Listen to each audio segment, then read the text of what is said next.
Welcome to Reel to Reel Outdoors. Captain Adam Knudsen from Hiatus Charters here. Got a great group of guys with me today. Can't wait to introduce you to them and get talking about these topics. But first, we got to give a shout out to our sponsors, Captain Chuck's 2 here in Ludington, Michigan, and Ludington Beverage. All right, let's bring the guys in and get the show on the road. Captain Chris from Dark Blue Charters up in Manistee, Michigan, but I think most people would recognize me from my YouTube channel, Tangle Tackle Fishing. I'm Captain Micah Schmidt, Hiatus Charters, Ludington, Michigan. Captain George Freeman, Freestyle Charters, Ludington, Michigan. All right, welcome to Captain's Roundtable. Today we're talking about meat rigs, how we rig those up, and maybe some good combinations that we're using.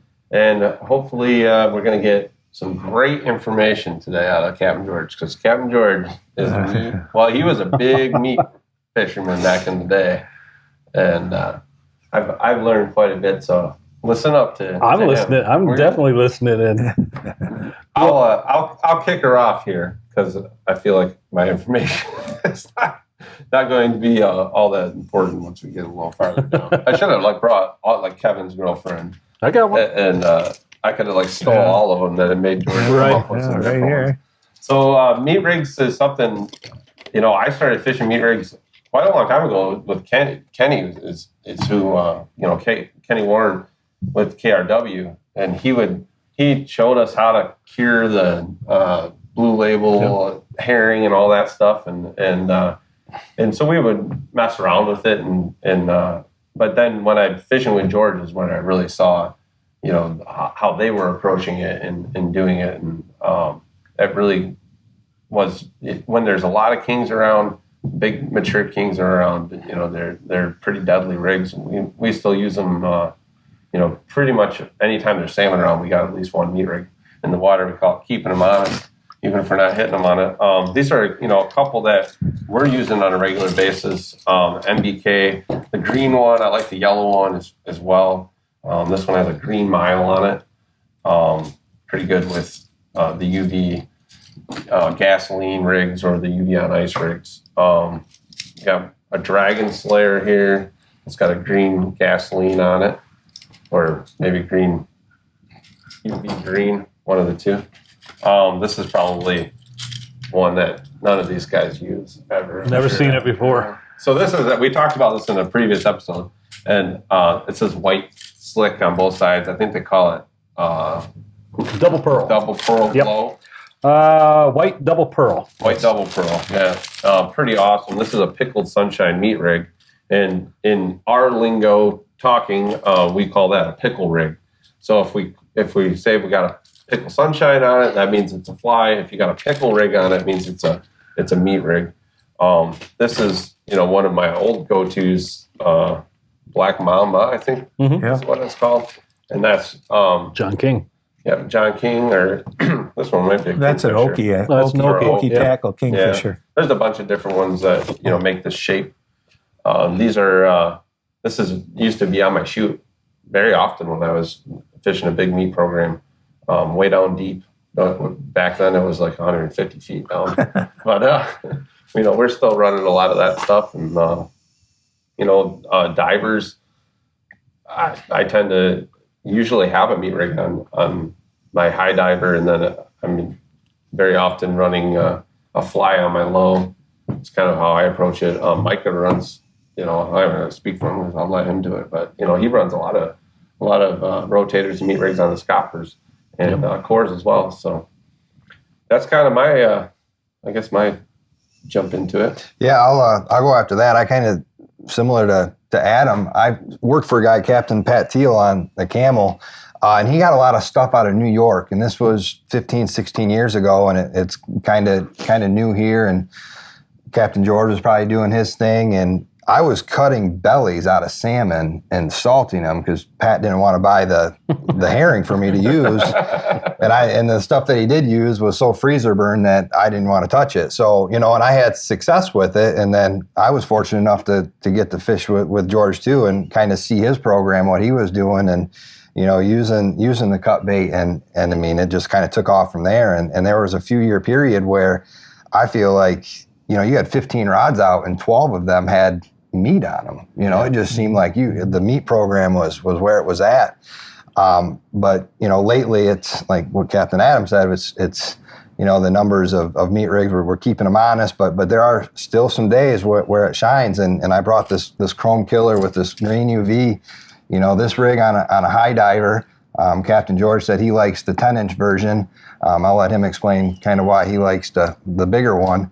But the live wire or the green sparkler rig here, I have a live wire here too. So on those sunny days, you know, with that UV on ice and that green UV, I mean, that's kind of a late morning staple for me once kind of the other baits haven't produced, and kind of let those go. And Kevin's girlfriend with the Green Mile, that's always that's always a plus. And you know, I guess I kind of let these guys jump in from there. Well, we'll save the best for last. We'll let George go last. Let's just build up to that.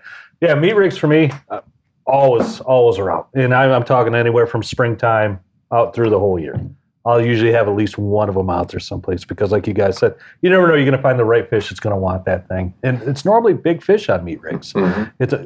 When you're talking about tournaments, when you're going out there and you got to put big fish in the boat for a tournament, you better have a few meat rigs out there. Meat rigs and plugs are normally what take those big fish. But my staples are right here, the double slick. You already talked about that with a Pickled Sunshine or a Riverside meat rig. They're really the same thing. The Blue Bubble, George, I know you love that thing. That's an absolute staple. One of the companies I started running the last couple of years is Diabolical. Now these are made right up here in Petoskey. Captain Mark McClutchy makes these. He actually designed those meatheads, and he pours them himself. I tell you, those are some of the best meatheads yet I have found when I'm running these things. And I think that's the biggest component that you need to pay attention to when it comes to meat rigs is how that head is rolling. Mm-hmm. And that's completely, it's going to be based on two things. It's going to be based on the meathead itself, maybe how it's bent one way or the other, or maybe it's just worn out. It's going to be based on the meathead, and it's going to be based on your speed. That's what's going to cause that thing to roll. So for me, it's a roll every maybe 1.5 seconds. I don't know what you guys are. You don't want one that's just puddling through the water, and you don't want one down there that's just spinning like a top. You want to find that just up to the top, fall over, up to the top, fall over. That's what I look for anyway. You know, a lot of guys talk about speed when it comes to meat rigs. You know, you can't go a certain speed. You're gonna lose your meat rigs. They're never gonna hit. I'll run those things out to 2.5 sometimes, and I'll still get bit on them. If I'm running a strict meat program, I know you like running on my coppers and cores. I do the same thing. For me, it's low divers, normally meat rigs, high divers fly. It's a little backwards from you, but still gets the job done. So if it's a complete meat program, I'm probably going to slow it down. 2.0 to 2.2, maybe even a little slower, maybe a touch faster. Yeah. We crawl. Yeah. I mean, it's, you know, we take the card out of George's playbook. You know? Yeah. Yeah, if we're passing George, we're going too fast. Yeah. So complete. I mean, you're running a really good meat program. Crawl that thing right down. But there's times I'll still get bit on meat, and I still got my spoons out, and I'm still running 2.4 to 2.5. So it'll pay off one way or the other. Just what the fish want, you give it to them. Well, like these guys have talked about, I've been fishing meat for quite a while. I kind of got into it. Greg McGee, Blue Fairways. I was working with him, and he showed me some stuff that he learned from somebody else. And there was another guy, he's not fishing anymore, Jeff Ryan. He had a smaller Tierra called Storm Chaser. And, you know, he was fishing some meat too. And so I was looking for an edge, and so I started to get into it. We were making our own meat rigs back then. And I was fishing a product, you know, we got where we were having trouble getting good meat anymore. And then they got where you couldn't get it at all. So I got hooked up with a guy, this George Gerard, who used to own Big Water Tackle. And he had a product called Better Than Bait. And it's a strip here. It's like a cloth type strip. And you soak it in herring oil. And so I was doing that in my own meat rigs, and he said, well, why don't you try some of my meat rigs? And so I started trying some, and it worked out, you know, pretty well. Now, a lot of companies make them, but one thing I'm gonna do here, I'm gonna take this meat rig out because we're talking about how to run them here, but I'm glad you are, because I wanted to earlier. I just didn't know which one to open. How about rigging them? You know, what we do to rig them here. So I'm going to take this out. Now, this particular kind, I use a lot of Dreamweaver products too, but I thought I could use this for a good example. All right, so I take this out of the package, and Dreamweaver makes them a little bit different. This comes with some toothpicks, and then you got to try and untangle this. I probably should have did it before I got here, but for this particular one right here, these are designed like to go behind the Okies or something, but if you're going to run behind a Dreamweaver, you have to put a split ring on here and a swivel. Yeah, well, yeah. These were probably rigged up. Yeah. So I've got this here, and in here I've got this tail on here. Now, some I don't think the Diabolicals have that tail. Nope. And I've talked to some guys that just take these and rip them right off. Well, I don't do that, right? With these, so you put your bait in here. So I just brought this along for illustration purposes. You put this bait in here, comes with a pin. All right, you stick it in. So you got this tail here, right? So here's this tail, and it's all like one piece. Well, what I like to do is I don't like it wider than my meat, so I'll take and I'll peel a couple of these right off.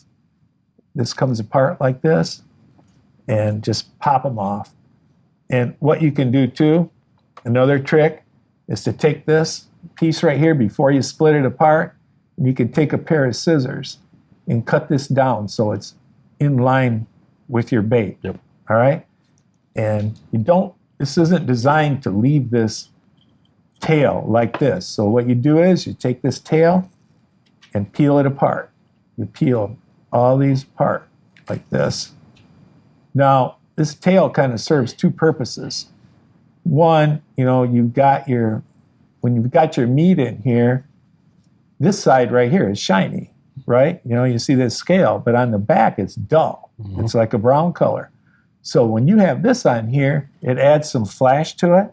And also, this material right here makes a commotion going through the water. It's noisy. So first thing in the morning, I like to use this style of meat rig because it's not only visual, it's got a glow head, but it has some noise to it too. Now with these teasers, you want to take these teasers and you want to make sure that you separate each one. It takes a little bit of time, but you want to separate them all. Now, before you put it in the water, you want to come and you want to take your thumb in here and poof this out like this, okay? Because that's going to cause a commotion going through the water too.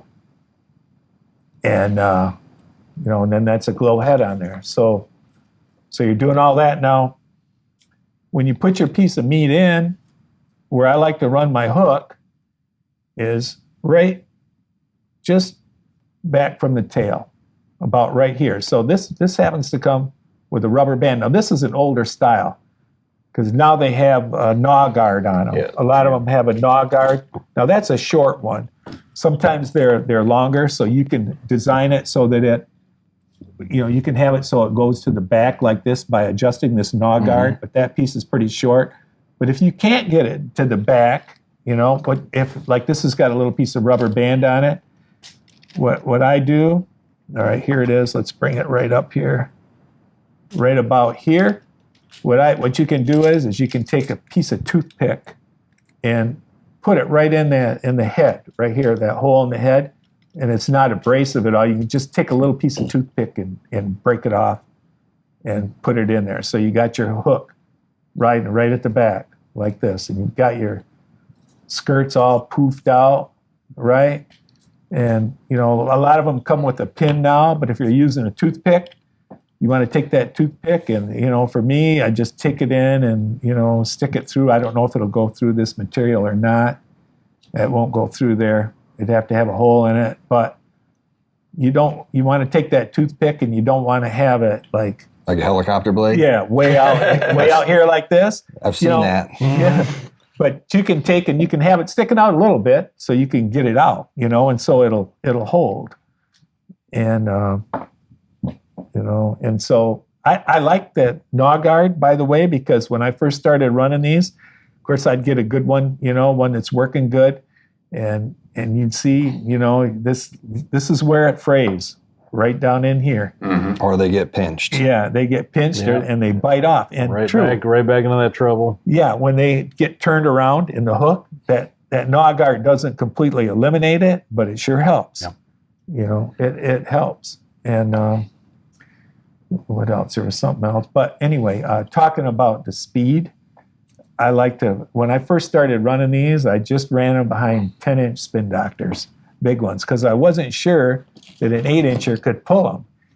And so I ran all 10-inchers. Now, I had some friends that were using them, and they didn't have 10-inchers, and they didn't have, what do I want to say, a tackle budget like I have. And so they were putting behind the 8-inchers, and they were catching fish too. But I think they tend to fish a little faster than me, and we're working the spoons in. And I like to run those 10-inchers, and I like to run them slow. 1.8, 1.9, 2.0 is about the top. Yep. Yeah. And it does, like, I would, first I started just running a few, and then I'd add more and more. And pretty soon my morning program was all meat rigs. I'd have a couple spoons up high, but all my riggers and divers and deep coppers, all meat rigs. Yeah. I think that, I'm not sure if it's because you got more in the water, it attracts them more or whatever, but it seemed to be like, more was better. But the last couple years, they just don't seem to be, I don't know, it's because of the lack of fish or what, but it seems like I got to throw some spoons in there and I got to throw some 8-inchers in there with some flies on them. So like Chris was saying, when I start out in the morning now, I got the 10-inch spin doctors on my low divers, but most of the time, unless they're really hitting meat, most of the time I got an 8-inch spin doctor with a fly on my high divers out there. That's my program too.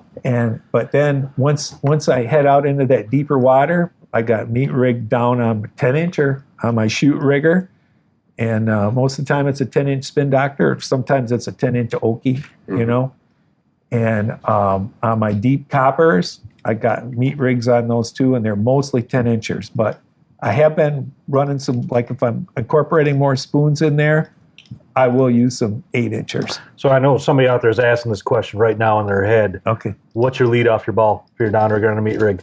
Okay, well. I'll tell you what mine is, but I'm curious what yours is. Well, it really depends, but generally speaking, if I'm running a spin doctor, it's about 20 to 25 feet. Yeah, I think that's pretty status quo then. I have talked to some people who run those things way back. 100 plus feet. Yeah, well, you can. You can, but boy, I tell you what, you could be asking for it in the wrong currents. In the wrong currents, the wrong baits, and the wrong fish all come together at the wrong time, and you could have one heck of a mess. One thing I'll just kind of touch on with meat rigs, so we have our meat rig and it's all poofed, as George. I actually learned that from George. He spent a lot of time poofing meat rigs on his boat over the years. But does that pay well? It pays in information. One thing is when you're wrapping these up, I am kind of a particular about it. Micah is as well. Yeah. Some of the people that fish with us are not, and we are pretty hard on them about it. And I always take them and I'm winding them, and then when I get to a teaser, I'll just let that teaser slide down, and I want that teaser to lay against the spin doctor or whatever you're running, so that as you do it, you're not like totally twisting up all your tinsel. It doesn't matter as much, I think, on the fly style ones. And then when we get to the last, we're always making sure that this is sitting flat and it's not like bending around the spin doctor or the rotator. And then what we do is, if it'll work, we'll do it like this. But if it doesn't, we just take a rubber band and we go around. And that's how we store them. Mm-hmm. And then we store these. We used to be all fancy and use the file boxes, but then we have so many now that we use, I don't know. Totes. Yeah, some totes. We probably have one somewhere here. But make sure that even if your hook does go around your spin doctor, still put a rubber band on it, because if this one bait comes loose in that box, you're going to have a mess when you try to take them out. If you have them like this and you lay them together, you can still pick one up and you're not getting all tangled up. Yeah. And I think your hooks can get into other ones too and cause nicks. So, I think putting that rubber band on there and keeping it organized. One way I combat it, because that is a problem, getting your things organized and things to go the right way. One thing I've done over the years is I actually take a pool noodle or a piece of pipe insulation. Pipe insulation, I think, works a little bit better. It's a little bit smaller. Cut it off in a piece, cut a slit in it, slide it over. I usually slide it over the fin side because if you are going to put it into one of those splasher files, it does fit better. You wrap that thing right around that foam, everything lays nice and flat, and then you always got a place to put that hook. Just dig it into the foam. Yeah. So that's one thing I've done over the years, and it seems to work pretty well. And another thing, there's quite a bit going on one of these where you have crimps that hold the teasers in place. And, just take your fingers and rub your fingers down here. And if you have a nick or you have a spot where the line's chafed or anything like that, go ahead and retie it. Like when you had these, but they don't have this knurl guard on there, you start getting a bunch of nicks and teeth marks in your leader there. That's a definite breaking point. Well, getting to the storage thing, I could kind of tell this story. When I was first working with these meat rigs, I had my first mate was Kevin Pomorski of Kevin's Girlfriend fame right here. And I would have a meat rig that would be working really well, and he'd put the tackle away. And I'd go there the next morning, and the head was bent right over the spin doctor. And he'd go, oh, no big deal, just bend it back, But I'm sure if I went on his boat today, he would not have that head bent over there. And Chris was kind of talking about the roll, you don't want that, but it's like a little flip. It's a flip. Yeah, it's a kick. Yeah, it's like this. That's what you're looking for. You can still catch some fish if it's not, but this is what you want. This is what you want. Yep. And, we were talking about different styles of meat rig. Now, we have this style right here with this foil on it. And for me, I like to run these in the morning. They've got like a green moo and a blue moo. And I like to run these on my low divers. One, because they glow, and two, because of that extra, that firmness right there and the agitation in the water a little bit more. And then we got this style right here, more of a hairstyle. It's got that UV. You still want to coat those out, and you can poof these a little bit. And then you've got the hairstyle, which I run. And there's another one where there's Dreamweaver, I think, makes one where they use these little squids on there. I don't use those personally. I use these three. Yeah. Mm-hmm. And they all seem to work. But this Commotion one, like with the stiffer foil, I really like to run those first thing in the morning. And when I'm running real deep out there or in, murkier water, I like to run this style. Now, you were talking about checking things. This one thing about the Dreamweaver meat rigs that's good is the teaser's a separate unit than the meat head. And so if you are getting a problem, if you are getting a little nick down here or something like this, it's really easy to swap this head out, and then your teaser's intact. Now, most of the meat heads that I've used run pretty well out of the package, and most of them. Sometimes you'll have to put it down and do a little adjustment on it, but it's people kind of talk about you got to have everything just right and all that. It's not that hard, It's not rocket science or anything, and I sure wouldn't be. I'd tell people if you put it down there and you get a good roll, you can get that roll there. That's got a lot to do with your speed, and sometimes it's not the meat head; it's the speed that you're running. You get that, put it down, and you can catch some fish. You don't have to be, I guess, intimidated, by trying to run meat. Yeah, I think the big thing with meat is just pay attention. Pay attention to your leaders. Make sure they're not nicked. Pay attention to your heads. Sometimes if you catch a fish, and you flop that on the floor, somebody steps on it. Oh yeah. It'll all change. So you just always, when you're putting it out, it is a long rig, making sure that it's not tangled up or spun around or those kind of things.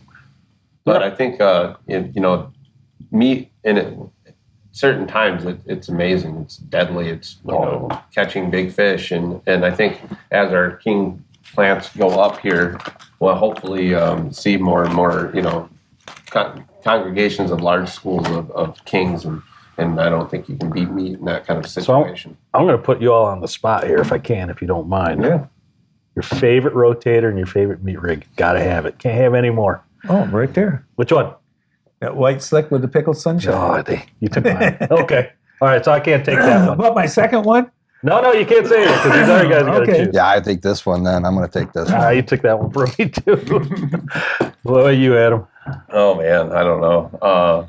I mean, The other part of sunny day, this one. Yeah, or just one all time. Chrome killers. That's pretty deadly. It is exactly that, a chrome killer. I think black with pearl tape on both sides, with a moo meat rig behind it. This is a pretty tough one to beat with a white crush, 10-inch white crush, and this moo on here. That's also pretty tough to beat. So I'll take one, just because you guys took the other ones I wanted. I'll go off the board a little bit here. I'll go purple. There's times in the year when purple is just smoking, and I'll go a 10-inch Dreamweaver Captain Valiant purple. And I tell you what, Diabolical has an excellent purple rig. I think it's the Purple War Frog, and I really like that combination when the purple's really going. Micah and I were lucky enough to have 2 good days of fishing a couple years ago in one Ludington tournament, and I will say that it was a purple meat rig that won Ludington for us. Yeah. So, there's I wasn't even going to let that out. I can't describe the rig because Nick would be so disappointed in me. It's Nick's. You have to find Nick. And I got to find Nick and ask Nick. All right. You guys can have the info. It might take a few Bud Lights, but you'll get it. Yeah, I'll work on a Bush latte and a couple Bud Lights, or maybe a Goose Island lemon shandy for that matter. Well, I hope you guys learned a few things about meat today, and if you have any questions, feel free to reach out to us. I'll put my email right here. You can comment on the video, and I'll try and get back to it. But meat is definitely something that you need to have in your bag of tricks. I think it can be very deadly and very effective on mature kings. But you'll catch trout and steelhead and everything else on it too. So it really is a good weapon to have in your rig. Hope you guys learned a couple things today. Have a great rest of your day, and we'll see you next week.